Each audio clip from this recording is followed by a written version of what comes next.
Saya akan baca. Lalu Yesus naik ke dalam perahu dan murid-muridnya pun mengikutinya. Sekonyong-konyong mengambunglah angin ribut di danau itu sehingga perahu itu ditimbus gelombang.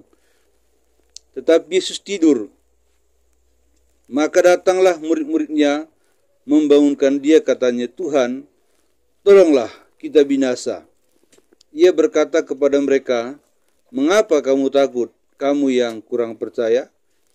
Lalu bangunlah Yesus, menghardik angin dan danau itu, maka danau itu menjadi teduh sekali. Dan heranlah orang-orang itu, katanya, "Orang apakah dia ini sehingga angin dan danau pun taat kepadanya?" Saya buat judul firman Tuhan, saudara, penolong yang ajaib. Ya.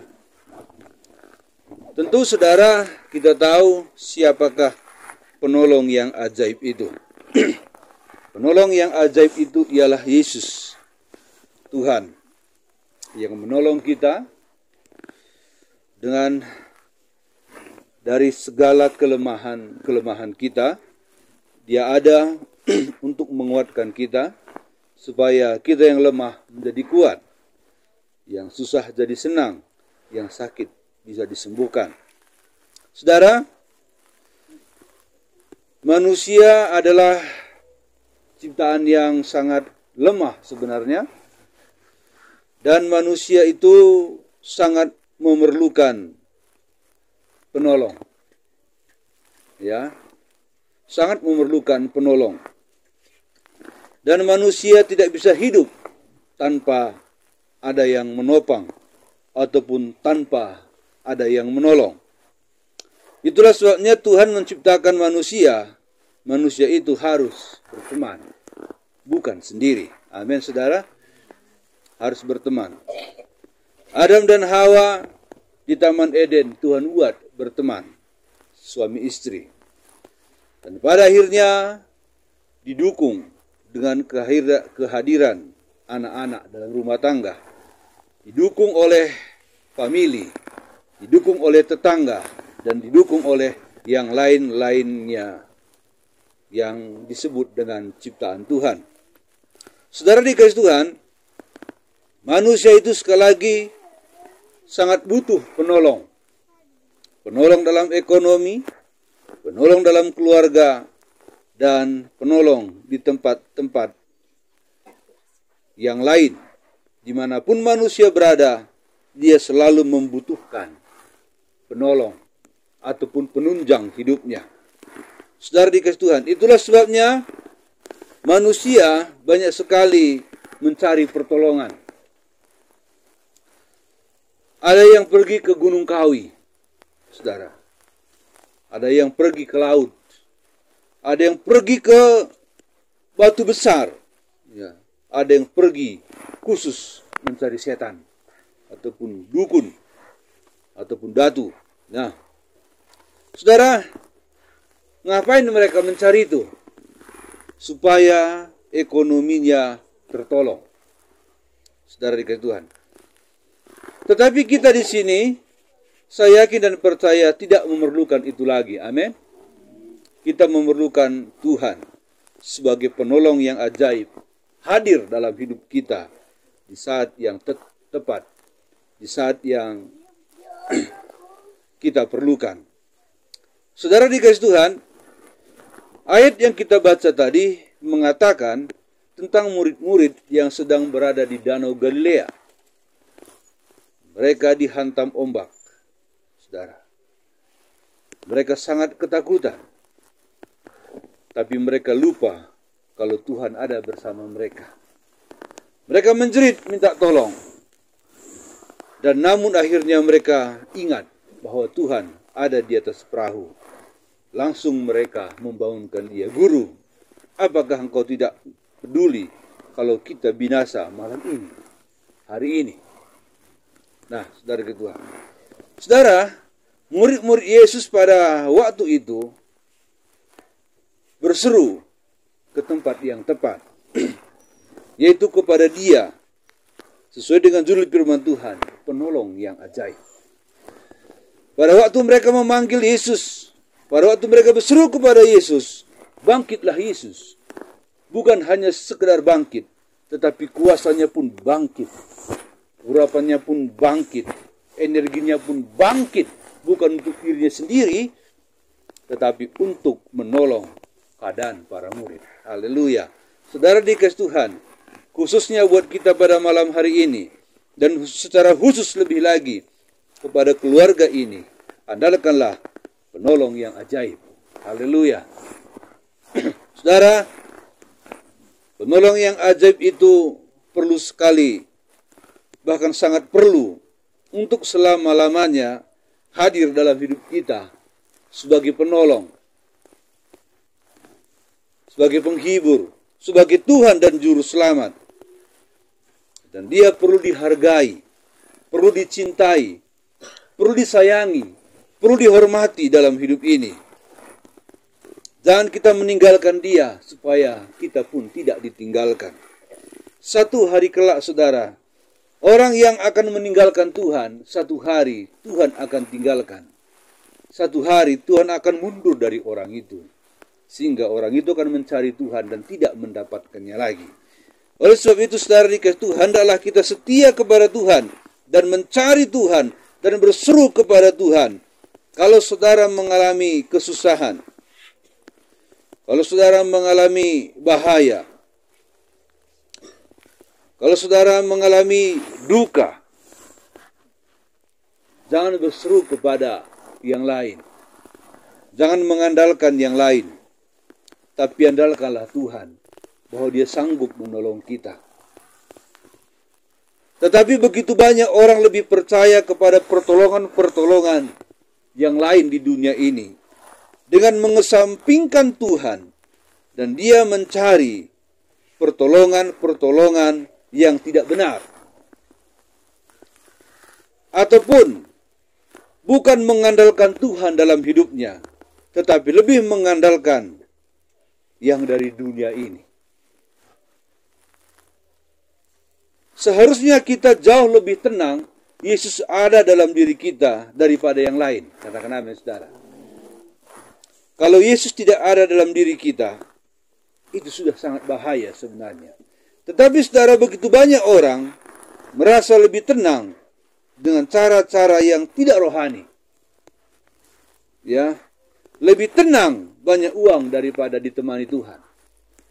Lebih tenang banyak kawan daripada ditemani Tuhan. Tetapi seharusnya sebagai orang percaya, kita jauh lebih tenang ditemani Tuhan daripada ditemani yang lainnya. Saudara dikasih Tuhan, siapakah andalan dalam hidup ini? Siapakah yang paling kita andalkan dalam hidup ini? Tuhankah atau yang lain?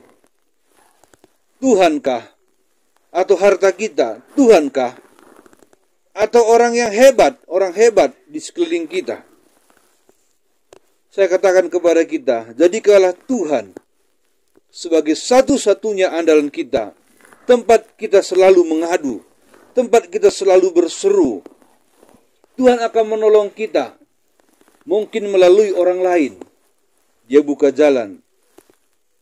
Mungkin melalui orang penting, mungkin melalui orang lemah, ya. Tersalurlah kuasa Tuhan itu, tersalurlah pertolongan Tuhan itu. Tapi yang pertama sekali, yang perlu kita andalkan dalam hidup ini ialah Tuhan. Maka dia akan menolong kita lewat pekerjaan kita, lewat apa yang kita kerjakan, lewat apa yang kita tanam. Mungkin lewat cabai, mungkin lewat kentang, saudara. Ya, mungkin lewat polisi, mungkin seorang guru dan lain sebagainya. Mari saudara dikasih Tuhan, kepada Tuhanlah kita mengadu. Kalau soal pertolongannya, itu terserah dia. Mau dia utus siapa, itu bukan urusan kita. Yang penting kita dapatkan pertolongan dari Tuhan. Haleluya. Saudara dikasih Tuhan, Yesuslah penolong satu-satunya yang terbaik. Ya, yang terhebat, yang tidak pernah mengecewakan. Oleh sebab itu, andalkanlah Dia dalam segala hal dalam hidup kita, baik dalam kita tidak mampu dan baik dalam saat kita mampu, tetap andalkan Tuhan.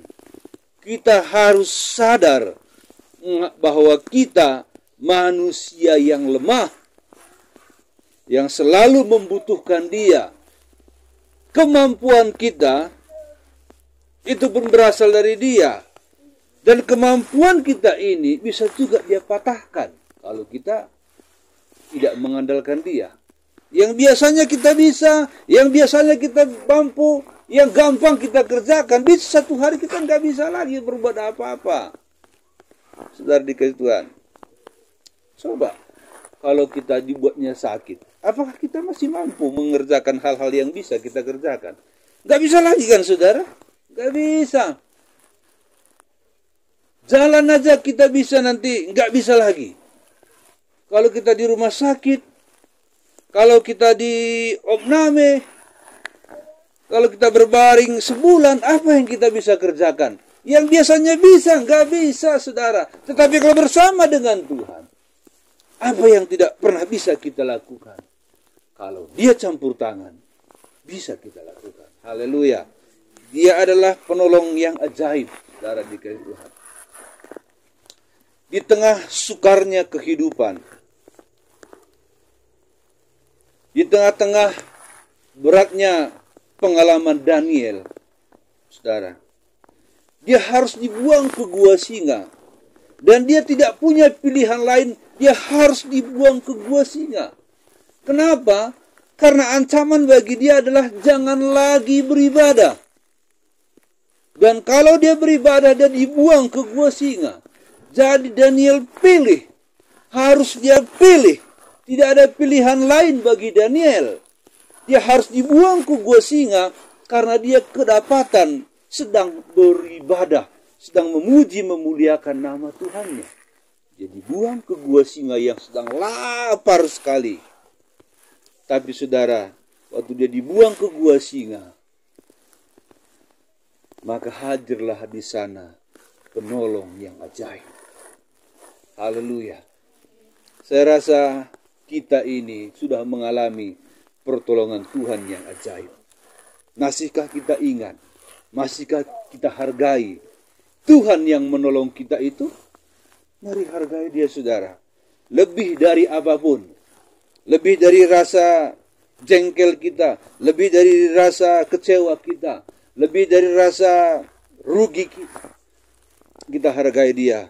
Bahwa apa yang kita miliki saat ini dan kemampuan kita saat ini semata-mata semua berasal dari Dia. Tidak ada berasal dari kita.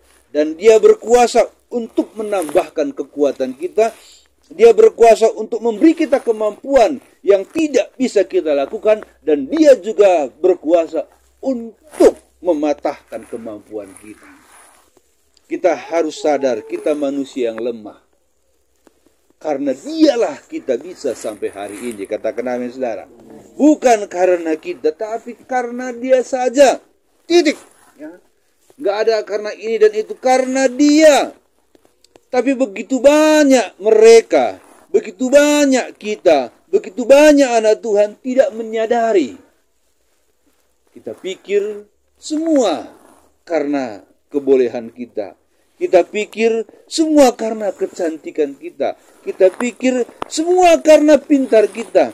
Kita pikir semua karena pengalaman kita. Tidak. Semua karena Dia. Haleluya.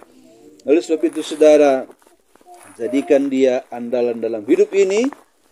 Karena tidak ada yang seperti Dia sanggup menolong kita. Tuhan memberkati. Ini saja firman Tuhan pada malam hari ini saudara. Jadikan semua jadi rema dalam hidup kita. Tiada yang seperti Engkau begitu mengasihiku. Haleluya.